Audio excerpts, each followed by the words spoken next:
सभी विद्यार्थियों को नमस्कार। अपने इस YouTube चैनल पर आपका स्वागत है एवं अभिनंदन। हाँ तो विद्यार्थियों, आज का हमारा विषय रहेगा राजनीति विज्ञान और राजनीति विज्ञान में आज हम देखेंगे वन लाइनर प्रश्नोत्तर। तो शुरू करते हैं विद्यार्थियों आज का वीडियो।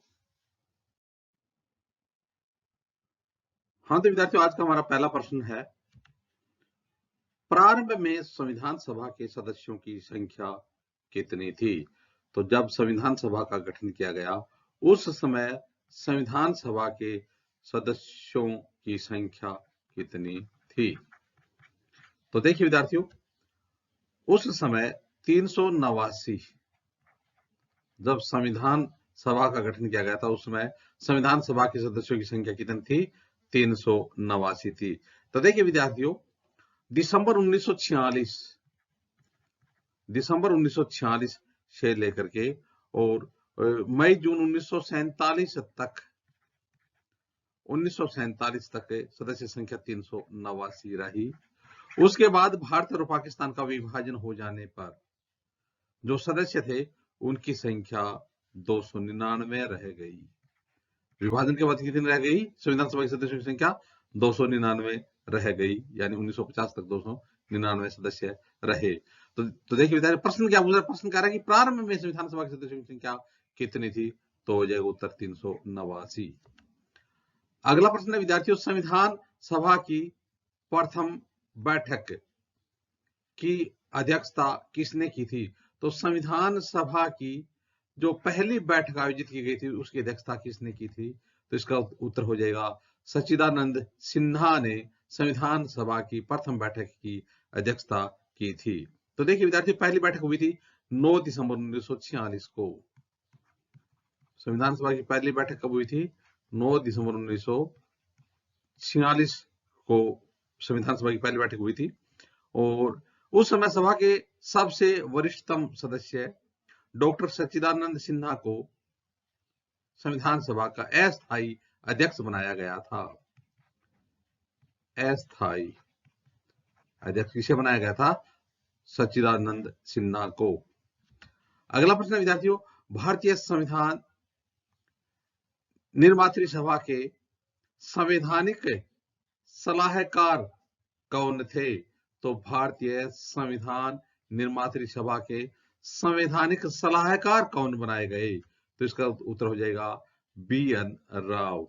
बी.एन. राव। तो प्रश्न क्या है कि भारतीय संविधान निर्मात्री सभा के संवैधानिक सलाहकार कौन थे? तो हो जाएगा बी.एन. राव। तो देखिए विद्यार्थियों, 1946 में राव संवैधानिक सलाहकार चुने गए थे 1946 में।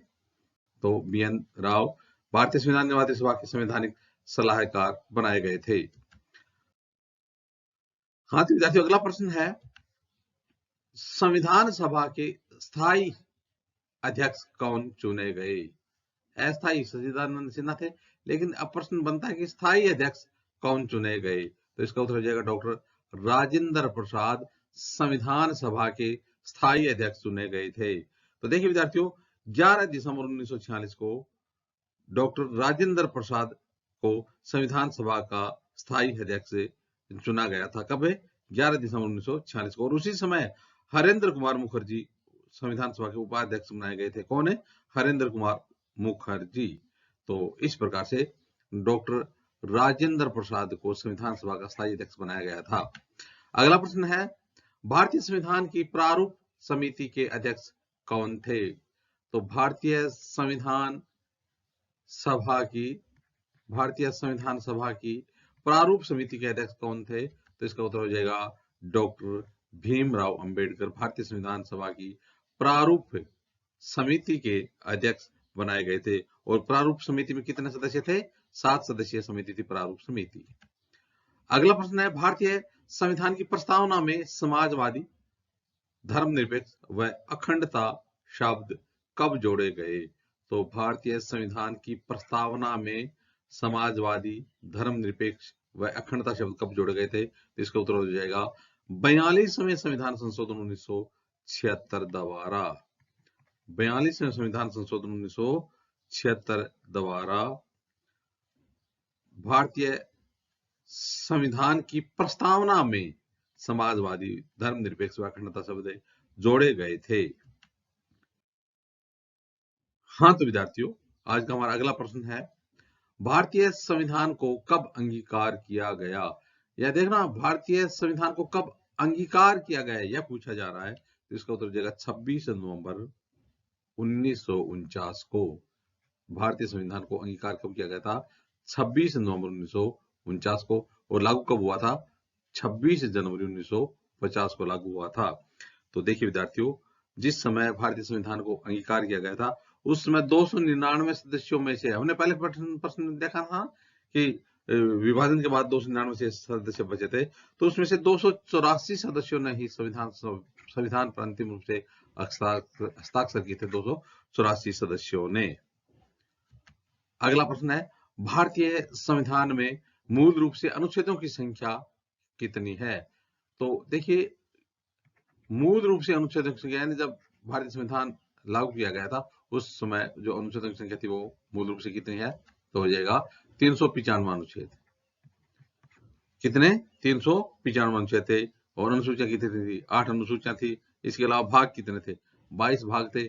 आज अनुसूचियां कितनी होगी? 12 हो गई। अनुसूचियां कितनी होगी? 12। और भाग कितने हो गए? 25। तो अब वर्तमान में 12 अनुसूचियां और 25 भाग हैं।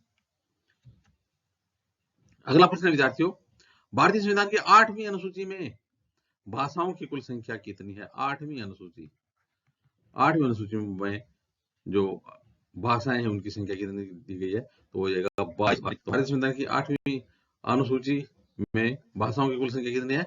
22 है। अगला प्रश्न विद्यार्थियों, भारतीय संविधान के भाग 5 में अनुच्छेद कहां से कहां तक हैं? तो भारतीय संविधान का जो भाग 5 है, 5वां भाग है, जो संघ से संबंधित है। किसे? संघ से संबंधित है। तो इसमें अनुच्छेद कहां से कहां तक है? तो इसका उत्तर हो जाएगा अनुच्छेद 52 से अनुच्छेद 151 तक। कौन से भाग में? भारतीय संविधान के भाग 5 में, जो किससे संबंधित है? संघ से संबंधित है। तो इस प्रकार से विद्यार्थियों, आज हमने राजनीति विज्ञान से संबंधित वन लाइनर प्रश्नोत्तर देखे। आगे आने वाले वीडियो में भी इसी प्रकार से हम राजनीति विज्ञान संबंधित आपको देखते रहेंगे। आप भी अपने इस YouTube चैनल के साथ बने रहिए। वीडियो देखने के लिए धन्यवाद।